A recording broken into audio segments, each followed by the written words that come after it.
Selamat pagi anak-anak semua. Pada kesempatan ini kita akan melanjutkan pembelajaran di buku tema 1 ya. Tema 1, subtema 3. Subtema 3, ayo selamatkan hewan dan tumbuhan. Nah, kalian bisa menggunakan buku tema yang kalian bawa seperti ini ya. Dan juga tambahan dan belajar berupa KS ini. Kita akan bahas dari apa yang ada di buku. Yang pertama di pembelajaran 1 subtema 3, ayo selamatkan hewan dan tumbuhan.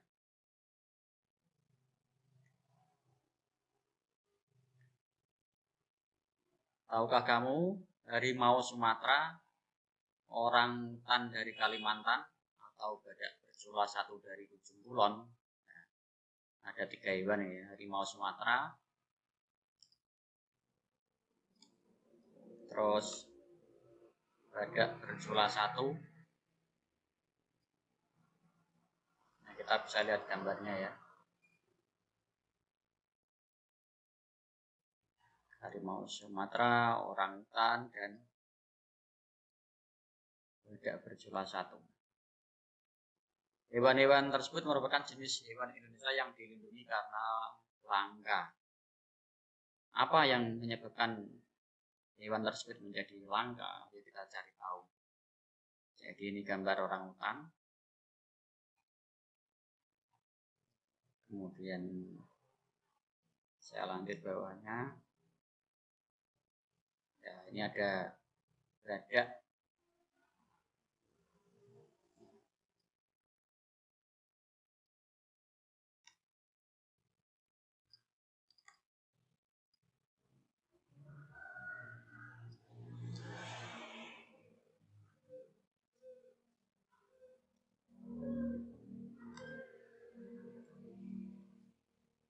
Bercula 1.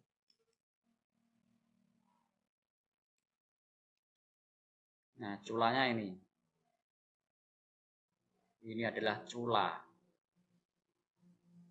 Cula itu semacam tanduk tapi ada di bagian hidung. Kemudian ada harimau Sumatera. Sebenarnya di Jawa juga ada harimau Jawa. Kita akan belajar kenapa hewan-hewan tersebut terancam punah.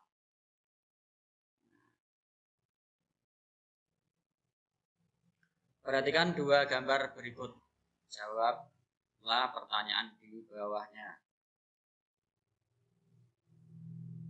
Ini sepertinya terlalu besar.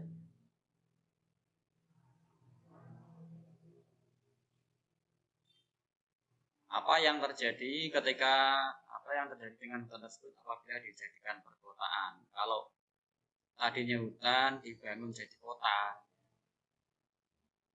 itu yang jelas pohon-pohon akan ditebang.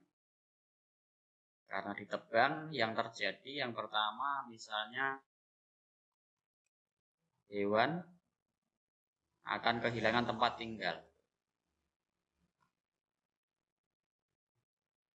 Hewan akan kehilangan tempat tinggal.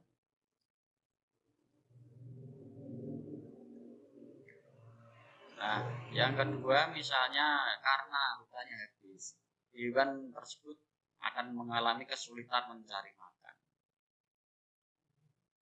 Jadi hewan akan kesulitan mencari tempat berlindung, mencari tempat makan. Akhirnya hewan tersebut lama-lama akan mati. Hewan akan semakin punah.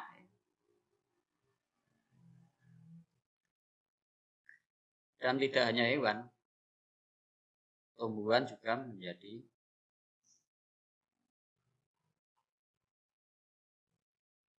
langka juga ya.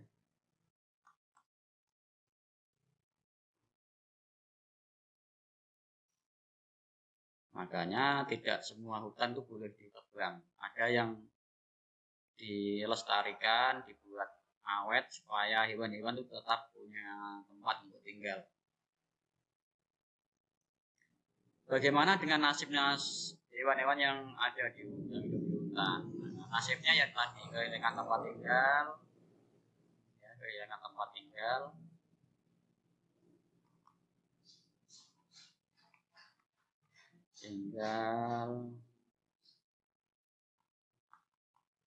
kehilangan tempat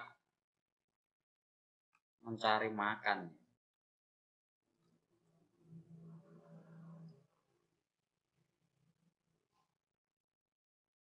Di mana hewan-hewan tersebut akan tinggal jika hutan telah musnah. Nah, kira-kira seperti kita kalau tidak punya tempat tinggal itu kan bagaimana ya? Hewan tersebut lama-lama akan musnah juga.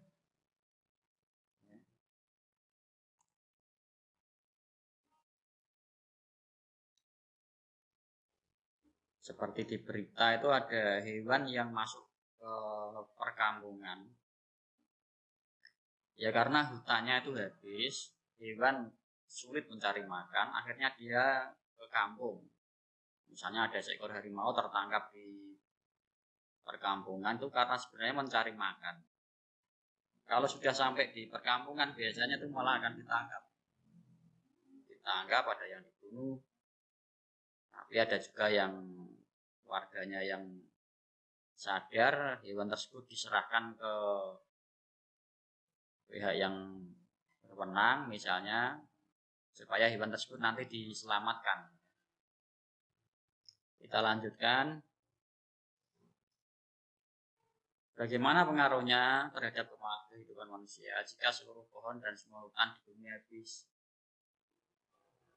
Kalau pohon habis, hutan habis, padahal makanan kita itu sebenarnya kan makanan utama kita kan dari tumbuhan. Kalau tumbuhannya habis, otomatis hewan-hewan tidak bisa makan akan ikut habis juga. Nah, lama-lama manusia juga akan mati ya. Karena kita itu sangat tergantung dengan tumbuhan dan hewan karena dua-duanya itu sebenarnya adalah sumber makanan bagi manusia. Nah, tinggal seberapa banyak yang kita ambil dan seberapa banyak yang kita lestarikan. Kita lanjutkan. Bertambahnya jumlah penduduk dunia dan semakin meningkatnya kepentingan manusia menyebabkan hutan di dunia semakin terancam kelestariannya. Apa yang harus dilakukan manusia untuk menjaga kelestarian hutan dan hewan di dalamnya? Memang hutan-hutan itu habis, semakin berkurang karena dibuat perumahan, dibuat perkebunan. Nah, ini pasti akan memberi dampak bagi manusia dan manusia yang membangun tadi itu akan memberikan dampak pada alam juga. Hutan dijadikan kota, terus hewan-hewan sulit untuk tinggal. Ini memang akibat dari semakin banyaknya penduduk dunia, akhirnya ada ekosistem yang rusak.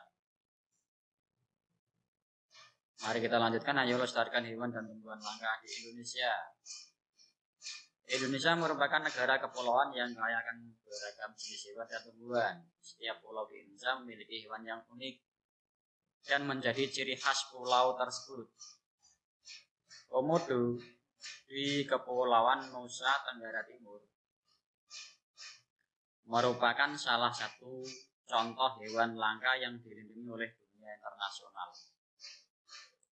Pulau Komodo secara resmi diakui sebagai salah satu dari 7 keajaiban dunia. Jadi Pulau Komodo kan ada hewan komodo. Saya beri contoh. Ya. Komodo ini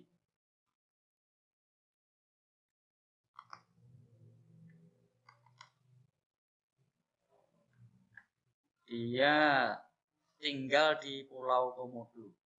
Ya. Jadi hewan komodo itu hanya ada di Pulau Komodo.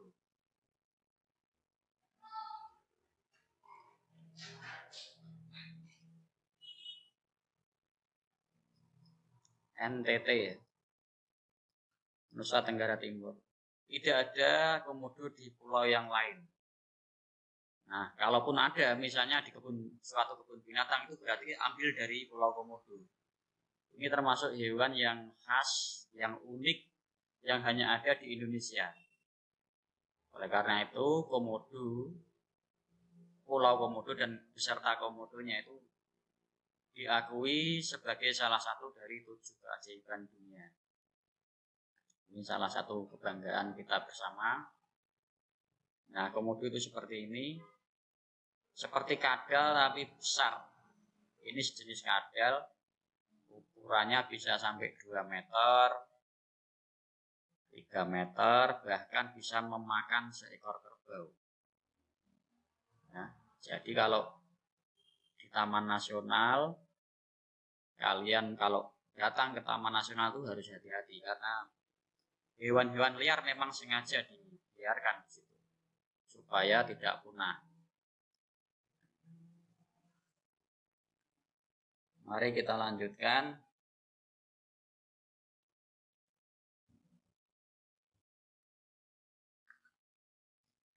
Taman nasional banyak terdapat di Indonesia, seperti Taman Nasional Tanjung Puting di Kalimantan yang melindungi orangutan. Jadi ada Taman Nasional Tanjung Puting di Kalimantan yang melindungi orangutan. Karena orangutan itu memang banyak ditemukan di Kalimantan. Dia jadi hewan yang khas di Kalimantan. Saya beri contoh. Nah, keterancaman orangutan. Orangutan ini lama-lama terancam karena tempat tinggalnya dibuat perkebunan. Nah, ini kan lama-lama bisa mengancam nasib dari orangutan tersebut. Nah, fungsi Taman Nasional itu sebenarnya untuk melindungi mereka supaya tidak punah. Kita lanjutkan. Taman Nasional adalah untuk melestarikan hewan dan tumbuhan. Jadi yang dilestarikan sebenarnya tidak hanya hewan tapi beserta tumbuhannya. Karena dua-duanya ini saling berkaitan. Kalau hewannya saja, tumbuhannya tidak, nanti hewannya akan makan apa? Ya akan sulit hidup juga. Bertambahnya jumlah penduduk menjadi penyebab utama berkurangnya hutan tempat hidup hewan-hewan tersebut. Pembangunan gedung dan perumahan menjadi penyebab menyingkirnya hewan tersebut dari habitat aslinya. Habitat itu artinya tempat tinggal. Contohnya kalau di Pulau Jawa itu ada harimau Jawa. Ini sudah hampir habis. Kita sudah kesulitan untuk menemukan harimau Jawa.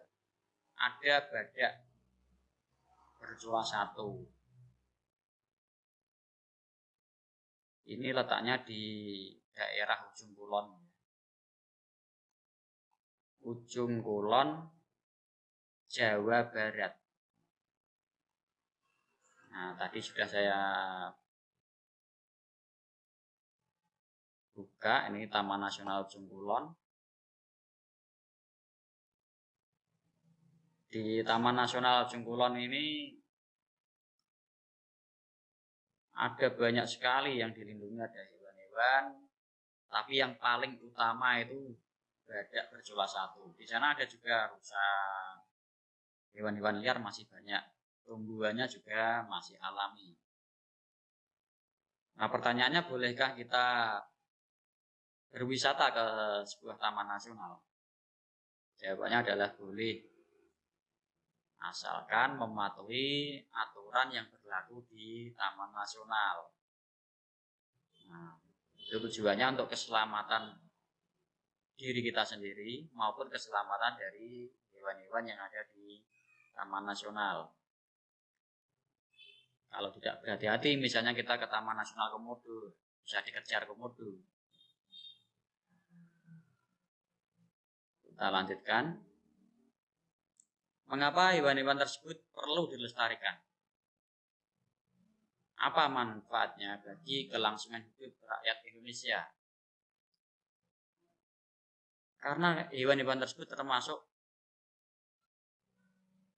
karena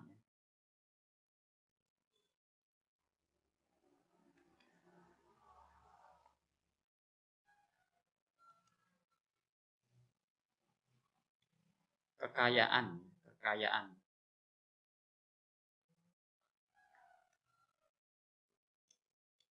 hayati. Misalnya gajah kalau habis bagaimana? Kita hanya akan melihat gambarnya saja, tidak pernah melihat langsung gajah. Harimau sudah hampir punah, kita hanya bisa melihat di kebun binatang. Bahkan kalau habis, nanti lama-lama kita hanya akan tahu gambarnya saja. Kita akan rugi.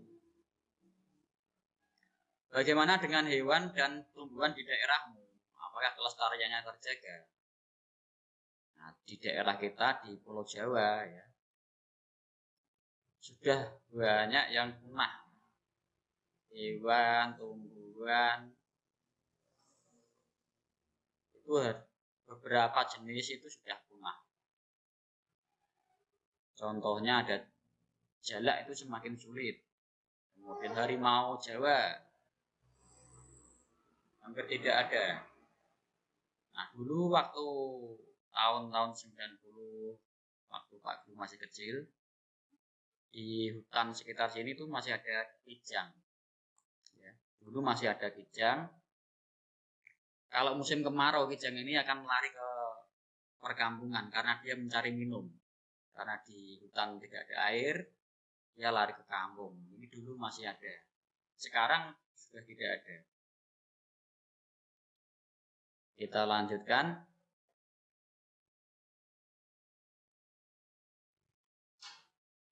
Carilah informasi tentang satu jenis hewan yang menjadi ciri khas di wilayah tempat tinggalmu. Lakukan investigasi untuk mengumpulkan fakta-fakta tentang hewan tersebut dan tuliskan dalam bentuk laporan. Nah, kalau kita cari di sini mungkin sulit ya. Yang khas ya. Tapi kalau kita agak luas, di Jawa itu sebenarnya ada harimau Jawa ya, ada harimau Jawa. Harimau Jawa ini ukurannya berbeda dengan harimau Sumatera. Ada juga selain harimau itu ada macan. Macan dan harimau ini jenis yang berbeda. Kalau harimau itu loreng-loreng.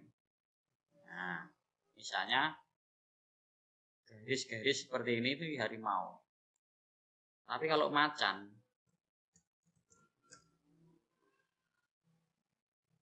nah, macan itu tutul-tutul ya. Ada yang hitam polos, ada yang tutul-tutul. Maka ada yang disebut macan tutul ya. Macan tutul tuh ya bulat-bulat bintik, tapi kalau harimau loreng-loreng. Ini kita lewati, kita harus cari tahu nih, harus bertanya ya.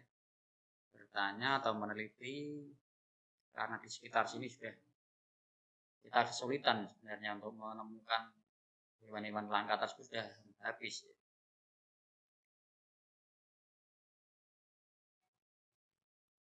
Kita lanjutkan.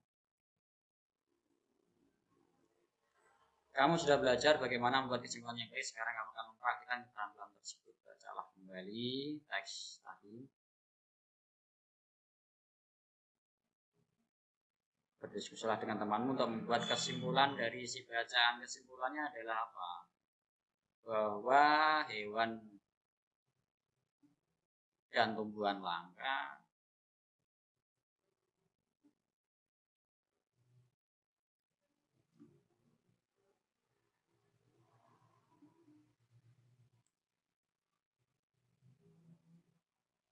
semakin punah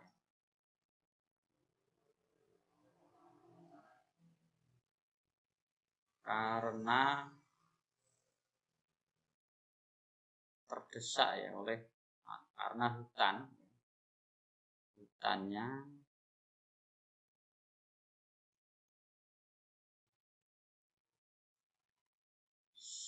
berkurang ya, karena hutan berkurang.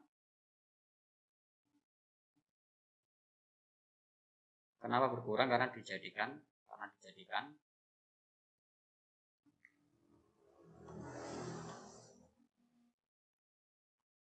permukiman atau perkebunan.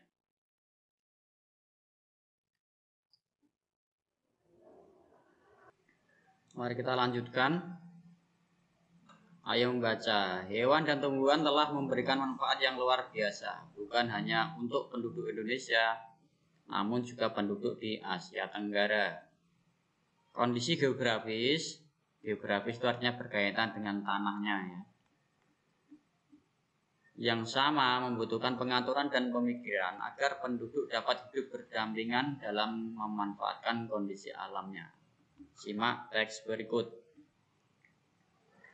Kawasan Asia Tenggara merupakan wilayah yang luas perairannya lebih besar dibandingkan dengan luas daratan. Jadi perairannya atau laut-lautnya itu lebih luas dibanding dengan daratan. Keputusan-keputusan terkait permasalahan kelautan banyak dibahas oleh sebagian besar negara-negara ASEAN. Ya. ASEAN ini perkumpulan atau perhimpunan negara-negara di Asia Tenggara. Negara-negara di kawasan Asia Tenggara mempunyai sistem pemerintahan yang berbeda-beda. Namun pada dasarnya semua berbentuk republik kecuali Thailand, Kamboja, Laos, Malaysia, dan Brunei Darussalam yang berbentuk kerajaan. Jadi ada yang bentuknya republik, ada yang berbentuk kerajaan. Bedanya apa? Kalau republik itu dipimpin presiden. Ya, presiden. Kalau kerajaan ya raja. Raja atau sultan. Ya. Jadi Indonesia ini ikut yang berbentuk republik. Sedangkan Thailand ini dipimpin seorang raja, Kamboja dipimpin seorang raja, Malaysia di sana disebut sultan sama Brunei. Kita lanjut. Sebagian besar mata pencaharian penduduk di Asia Tenggara adalah bercocok tanam. Artinya petani ya, sebagian besar itu petani. Oleh sebab itu, kerjasama di bidang produksi hasil pertanian dan perkebunan dibahas bersama di Bali tahun 2003. Sudah lama sekali. Sampai sekarang pun masih dibahas atau isu-isu atau permasalahan di bidang pertanian ini masih menjadi pokok pembahasan karena sebagian besar kayak orang Indonesia itu sebagian besar penduduknya bekerja sebagai petani. Untuk menambah pengetahuan tentang kondisi politik negara-negara ASEAN, bacalah teks bacaan berikut. Nah, ini sekilas fakta politik negara-negara ASEAN ini. Brunei, kepala negaranya bernama Sultan Haji Hasanah Bolkiah Muizzaddin wa Daulah. Jadi ini namanya ya. Ini nama orang Hasanah Bolkiah ini. Ini nama raja di Brunei Darussalam. Orangnya sangat kaya. Ibu kotanya Bandar Seri Begawan. Bahasa di sana tuh Melayu dan Inggris. Jadi campur, di sana ada bahasa Melayu, ada bahasa Inggris. Mata uangnya Brunei dolar, disingkat BND. Brunei dolar. Luasnya 5.000 sekian, 5.765 km persegi. Agak kecil ya.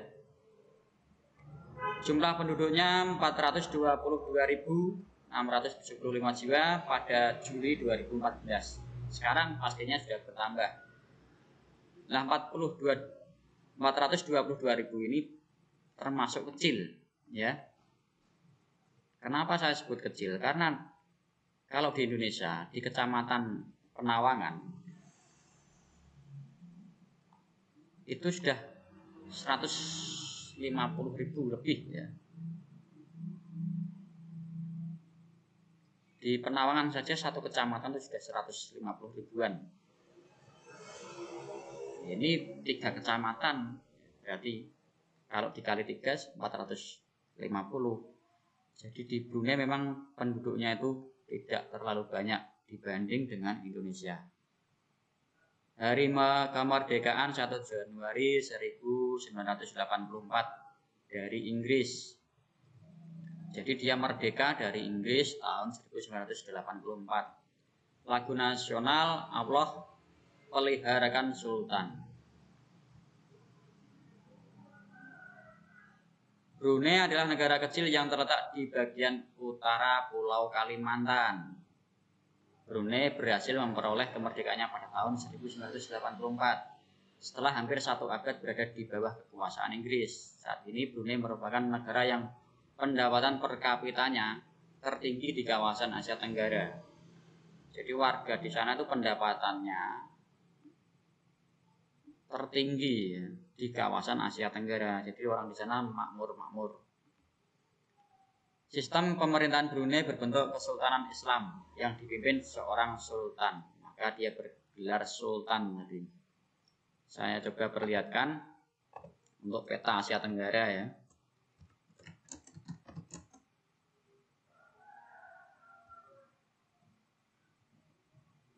Nah,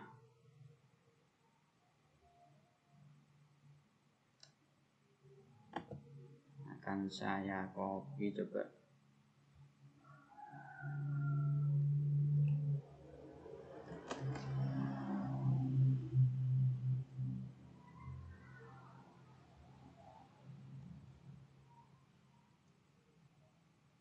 Ini akan saya beri contoh peta ASEAN. Nah, di manakah Brunei? Nah,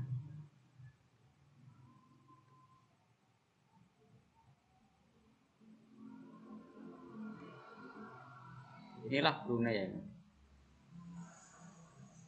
Jadi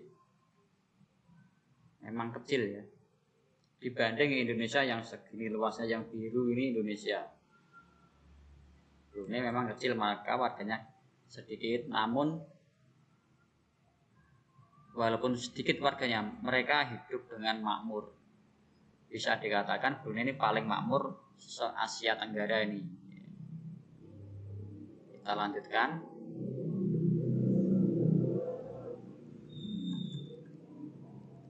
Negara berikutnya Kamboja. Di mana letaknya? Nah,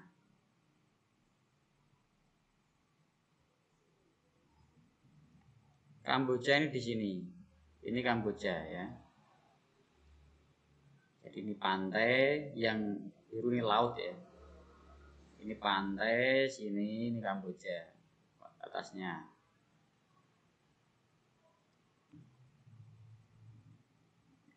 Di Kamboja sendiri dipimpin seorang raja yang namanya, ini nama rajanya, ini namanya Norodom Sihamoni. Kepala negaranya raja, kepala pemerintahannya Perdana Menteri Hun Sen. Jadi ada kepala negara, ada kepala pemerintahan. Ibaratnya kalau di rumah ini kepala negara itu kepala keluarga. Kalau kepala pemerintahan tuh kepala rumah tangga. Beda ya. Kepala keluarga kalau di rumah itu ya ayah yang mengatur arah keluarga, yang menjadi pemimpin, sedangkan kepala rumah tangga itu yang mengatur urusan-urusan rumah tangga. Kalau di rumah ya ibu, bagaimana bayar listriknya itu ibu, belanjanya apa itu kan kepala rumah tangga yang mengatur. Jadi ada kepala negara, ada kepala pemerintahan. Ibu kotanya Phnom Penh, bahasa Khmer, mata uang riel. Luas wilayahnya cukup kecil juga ya. Jumlah penduduknya 15 juta sekian tahun 2014. Hari kemerdekaan 9 November 1953 dari Prancis. Jadi dulu dijajah Prancis. Tahun 53 ini kan berarti setelah Indonesia. Karena Indonesia tahun 45. Lagu nasional No Courage atau Royal Kingdom. Luas wilayah Kamboja tidak besar. Wilayah Angkor merupakan pusat pemerintahan Khmer. Kekaisaran ini menguasai sebagian besar daratan utama Asia Tenggara di abad 9 sampai dengan abad 23. Bangunan peninggalan Kekaisaran Khmer yang sangat terkenal adalah Candi Angkor. Jadi di sana ada candi yang dijadikan lambang di bendera negara Kamboja. Jadi gambar ini adalah gambar candi. Kalau di Indonesia ada Candi Borobudur, di sana ada Angkor. Candi Angkor itu seperti apa? Saya perlihatkan sebentar.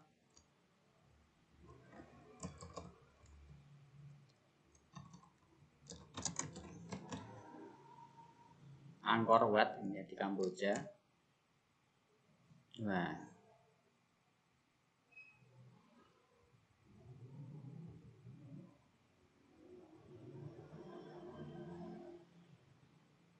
candinya hampir kalau di Indonesia ya hampir seperti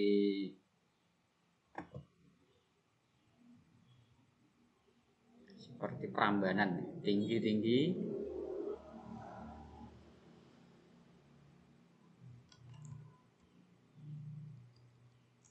Nah, seperti ini nih candi di Kamboja.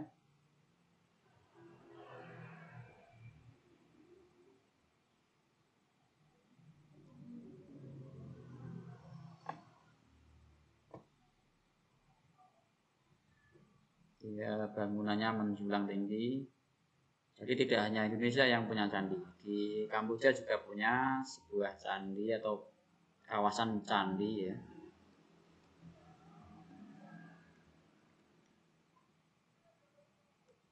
Kita lanjutkan. Indonesia. Indonesia bendera merah putih, kepala negara seorang presiden, namanya Joko Widodo saat ini. Terus siapa kepala pemerintah?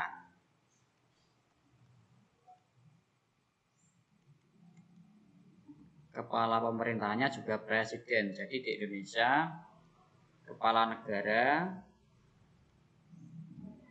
dan kepala pemerintahan itu jadi satu ya. Jadi satu yaitu presiden. Ibu kota Indonesia, bahasa nasional Indonesia, mata uang rupiah, IDR. IDR ini Indonesia rupiah, ya. Gampangannya seperti itu. Luasnya 1.904.569 km persegi. Jumlah penduduknya 253 juta lebih pada Juli 2014. Sangat banyak dibanding dengan misalnya tadi yang pertama Brunei. Brunei hanya 400.000. Kita 253 juta. Selisihnya sangat jauh. Hari kemerdekaan 17 Agustus 1945. Lagu nasional Indonesia Raya. Indonesia merupakan negara dengan luas wilayah terbesar di Asia Tenggara. Negara kepulauan ini memiliki kurang lebih 17.000 pulau. Memang sangat besar ya.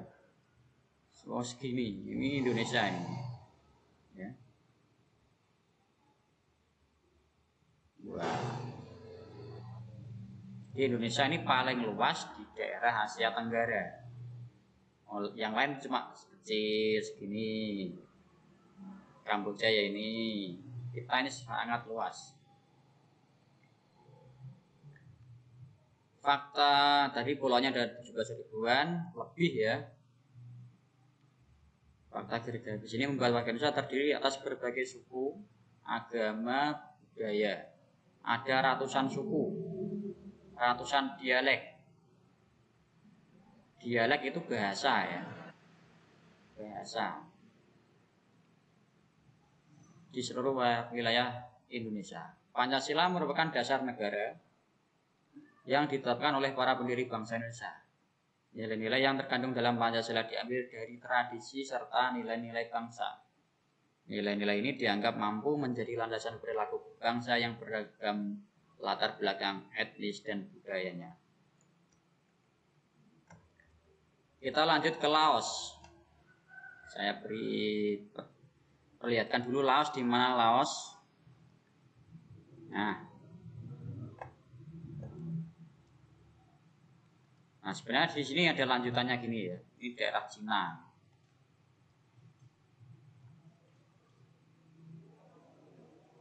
Ini Laos.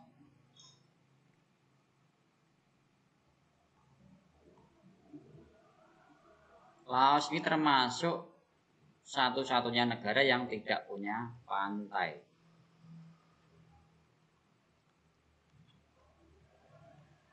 Karena tidak ada laut, dia terjepit di tengah. Kepala negaranya Presiden Gunang Phuranchit. Kepala pemerintahan Perdana Menteri Thongloun Sisoulith. Ibu kota Vientiane. Bahasa nasional Lao Maktawang Kip. Luas 237.955 km persegi. Penduduknya 6 jutaan pada 2014. Hari kemerdekaan 1949 dari Prancis. Lebih duluan Indonesia. Lagu nasionalnya Peng Sat Lao atau Hymn of the Lao People. Nenek moyang penduduk Laos berasal dari Cina Selatan. Pada tahun 1353 penduduk Laos dipimpin oleh Phanon yang menyebut wilayah yang dipimpinnya sebagai kerajaan sejuta gajah. Nah, karena di sana pada saat itu banyak sekali gajah. Kerajaan besar ini bertahan hingga tahun 1700-an sampai akhirnya terpecah belah. Sekitar tahun 1800 bagian besar Laos dikuasai oleh Siam. Kemudian Prancis mengambil alih dan memerintah di sana tahun 1893. Pada tahun ini Prancis mengambil alih kekuasaan. Pada tahun 1954 Perjanjian Geneva di Swiss itu ada daerah suatu kota yang di Geneva ya. Geneva ini di suatu wilayah menetapkan Laos sebagai sebuah negara yang bebas dan netral. Perang saudara masih berkecamuk antara pasukan yang setia kepada pemerintah melawan gerilyawan komunis padet Lao. Jadi di Laos sendiri juga ada masalah perang saudara ya. Kita lanjutkan ke Malaysia. Negara Malaysia benderanya ada bulan sabit dan matahari, kemudian garis-garis merah putih. Kepala negaranya seorang sultan, namanya Muhammad kelima. Kalau di Yogyakarta itu Sultan Hamengkubuwono ke-10. Nah, jadi angka 5 ini jadi Muhammad yang kelima. Dulu ada 1, ada 2, ada 3, ada 4, kemudian 5. Kepala pemerintahan Datuk ini panggilan Sri Moh Najib bin Tun Abdul Razak. Ibu kota Kuala Lumpur. Bahasa di sana Melayu campur Inggris. Ada Cina, Tamil. Tamil ini di daerah Bangladesh ya. Bangladesh itu dekat India. Jadi memang di Malaysia itu penduduknya itu terdiri dari orang-orang Melayu, orang-orang Cina, orang-orang Tamil. Mata uangnya ringgit Malaysia, ringgit Malaysian ringgit. Luas wilayah penduduknya 31 juta. Kalau Indonesia tadi 252 juta. Hari kemerdekaan 31 Agustus 1957 dari Inggris. Lagu nasional negaraku. Tahun 1400-an wilayah di Selat Malaka mulai dikenal sebagai pusat perdagangan. Nah, di manakah Selat Malaka? Kita lihat. Nah, di sini.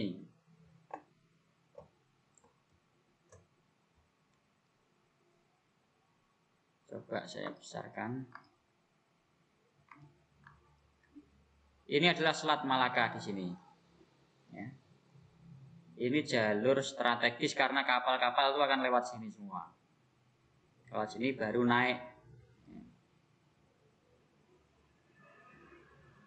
Maka daerah ini daerah strategis karena tempat lewatnya kapal-kapal perdagangan. Maka daerah sini ramai sekali, jadi rebutan. Ibaratnya kalau di desa seperti ini, daerah yang ramai itu akan pedagang-pedagang berebut untuk mencari tempat di situ untuk berjualan karena pasti akan laku. Nah, di Selat Malaka ini juga termasuk daerah strategis karena kapal-kapal besar antar negara itu lewat sini.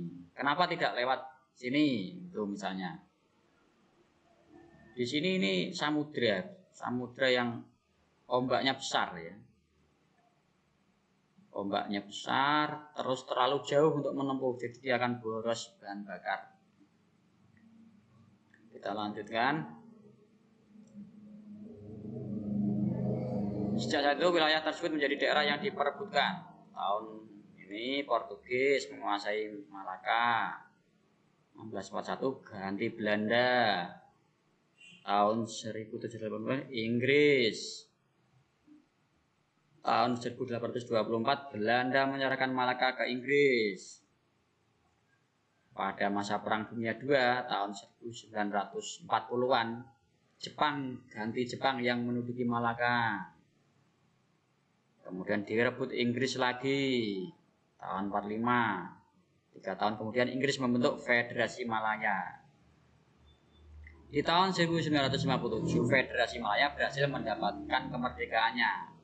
Inggris juga menyerahkan Penang dan Malaka yang akhirnya berdirilah negara Malaysia. Jadi Malaysia itu berdiri atas prakarsa dari Inggris. Kita lanjutkan. Berikutnya Myanmar, benderanya kuning, hijau, merah dengan lambang bintang di tengahnya.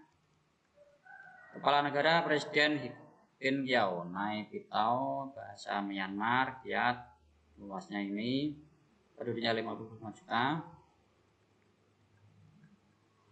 Tahun 1948 Myanmar menjadi negara merdeka yang menganut sistem demokrasi parlementer.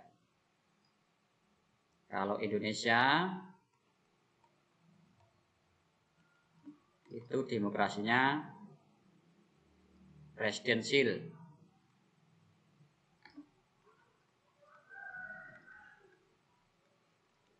Kalau di Myanmar itu parlementer ya. Perdana Menteri, kalau parlemen itu ada presiden, ada Perdana Menteri. Kalau presidensial tidak ada Perdana Menteri. Perdana Menteri pertama bernama UNU. Tahun 1958 pihak militer yang dipimpin oleh Jenderal U Ne Win menjatuhkan UNU. mereka mengambil alih kekuasaan negara. Sejak saat itu Myanmar menganut sistem satu partai politik dan meninggalkan sistem demokrasi parlementer. Jadi di Myanmar itu dikuasai oleh satu partai politik. Filipina, coba kita lihat gimana Filipina. Ini adalah Filipina. Filipina juga termasuk kepulauan. Jadi kalau ditanya negara mana saja yang berbentuk kepulauan itu ada Indonesia, Filipina ini pasti ikut. Kemudian Singapura. Singapura ini juga berbentuk pulau-pulau kecil.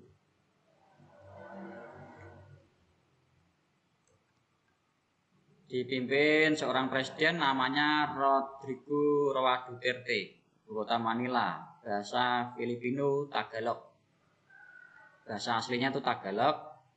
Tapi orang-orang sana juga pandai berbahasa Inggris maupun Spanyol karena dulu pernah dijajah oleh Inggris maupun Spanyol. Mata uang peso jumlah penduduknya 107 juta, cukup besar ya. Dari kemerdekaan tahun 1898 dari Spanyol, lebih dulu mereka. Lagu nasional Lupang Hinirang, Chosen Island atau pulau yang terpilih. Nama Filipina berasal dari Philip II, Raja Spanyol. Jadi memang daerah ini dikuasai kemudian dimerdekakan oleh Spanyol.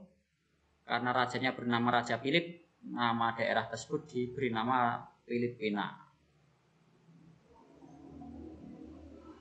Tahun ini 1898 Spanyol menyerahkan kekuasaan atas Filipina ke Amerika Serikat setelah Perang Spanyol-Amerika. Di tahun 1935 Filipina sudah memiliki pemerintahan sendiri, namun kemerdekaan mereka tertunda oleh Perang Dunia II dan serangan dari tentara Jepang. Hingga akhirnya tentara Amerika Serikat berhasil membebaskan Filipina pada tahun 1944-1945. Negara Republik Filipina diproklamasikan pada tanggal 4 Juli 1946.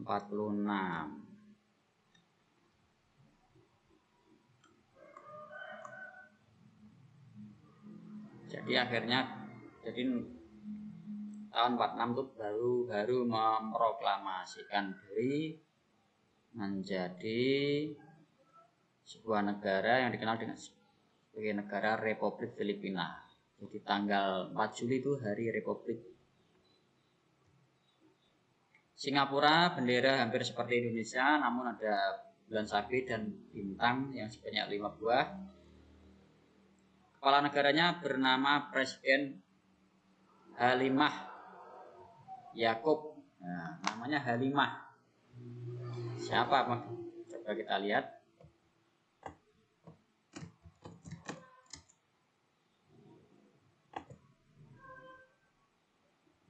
Nah ini. Jadi saat ini presiden dari Singapura itu seorang perempuan. Seorang perempuan yang kabarnya ini masih keturunan Indonesia yang tinggal di sana. Kabarnya seperti itu.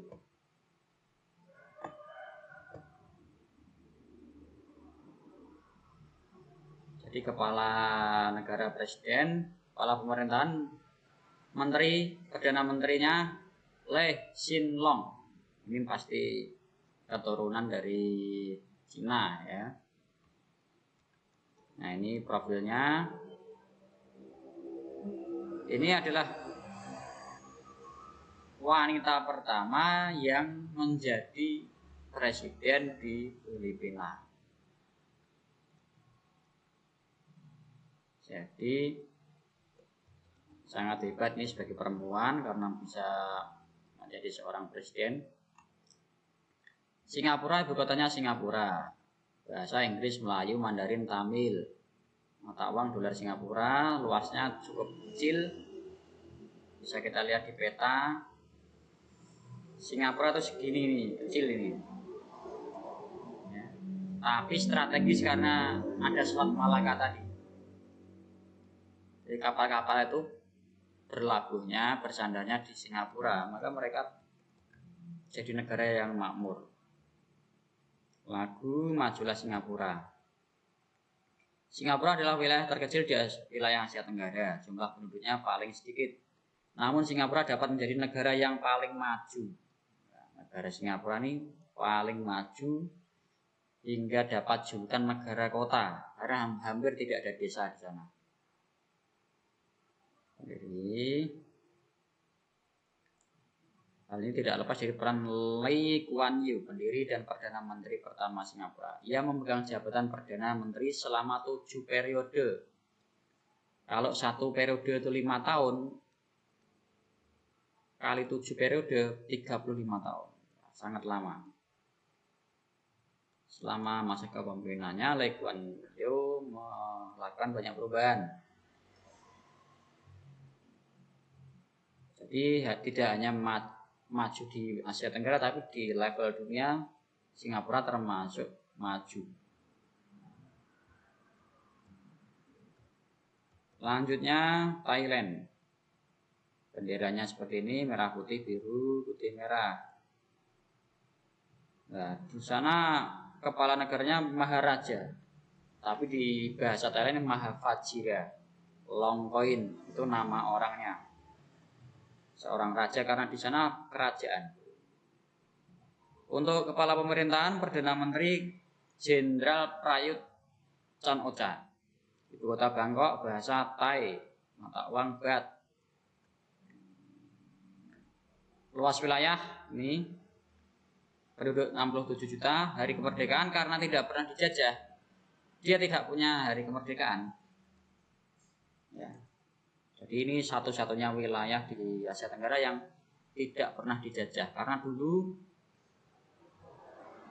waktu zaman kerajaan, orang-orang penjajah ini mengira bahwa Thailand ini daerah yang agak kering, tidak begitu potensial untuk dijajah. Lagunya Plank Catai. Thailand adalah satu-satunya negara di Asia Tenggara yang tidak pernah dijajah. Dahulu dikenal sebagai Siam, jadi dulu namanya Siam. Thailand sendiri memiliki arti tanah kebebasan. Sejak tahun 1932, Thailand mengenal sistem monarki. Monarki itu artinya kerajaan.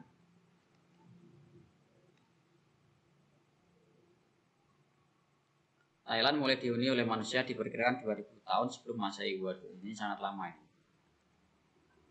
Hal ini diperkuat dengan ditemukannya situs arkeologi di Ben Chiang. Vietnam, bendera merah dengan bintang di tengah. Kepala negara Presiden Tran Dai Quang. Kepala pemerintahan Perdana Menteri Nguyen Xuan Phuc. Ibu kota Hanoi, bahasa nasional Vietnam, mata uang dong. Ini merdeka dari Perancis. Vietnam merupakan sebuah negara sosialis yang dipimpin oleh Partai Komunis Vietnam. Kalau di Indonesia, Partai Komunis dilarang. Sudah tidak ada Partai Komunis di Indonesia. Presiden merupakan kepala negara yang sekaligus menjadi pemimpin militer. Sedangkan Perdana Menteri dipilih untuk menjalankan pemerintahan. Penduduk awal Vietnam berasal dari lembah Sungai Merah sekitar 5.000 tahun yang lalu. Sangat berarti 5.000 tahun yang lalu ini sangat lama. Kalau Indonesia sebenarnya kita juga ribuan tahun sudah ada di pulau ini ya, orang-orang Indonesia.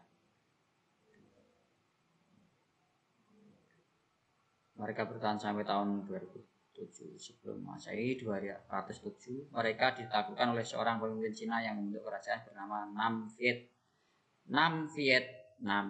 Jadi dibalik namanya jadi Vietnam.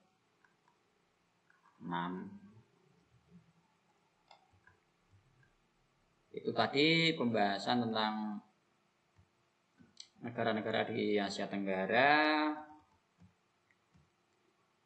Coba kita bandingkan dua negara misalnya kita pilih ya Indonesia gitu aja. sama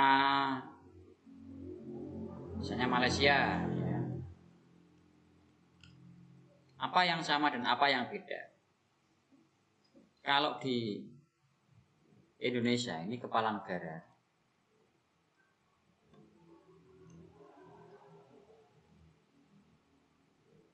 ini presiden.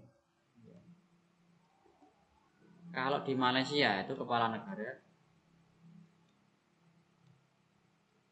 sultan. Jadi beda ya. Ini satu. Yang kedua ini bentuknya republik.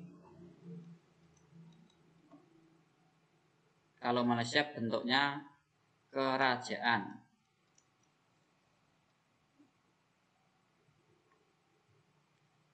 Nah, misalnya apa lagi?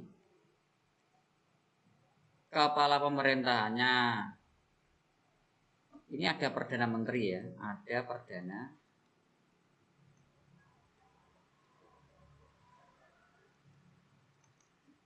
Di sini tidak ada Perdana Menteri.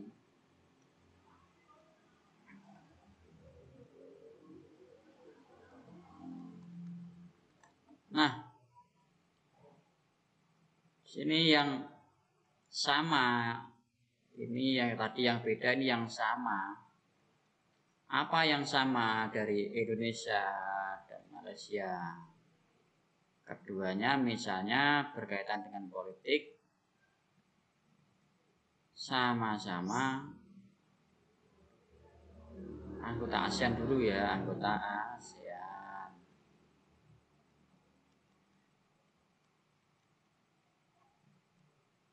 Sama-sama memiliki konstitusi. Jadi meskipun beda, ada yang sama juga karena di Malaysia dan Indonesia ini kan sebenarnya tetangga yang ada kesamaannya, banyak sekali kesamaannya. Demikian dulu pembelajaran yang pertama. Nanti kita lanjut di pembelajaran kedua. Terima kasih. Wassalamualaikum warahmatullahi wabarakatuh.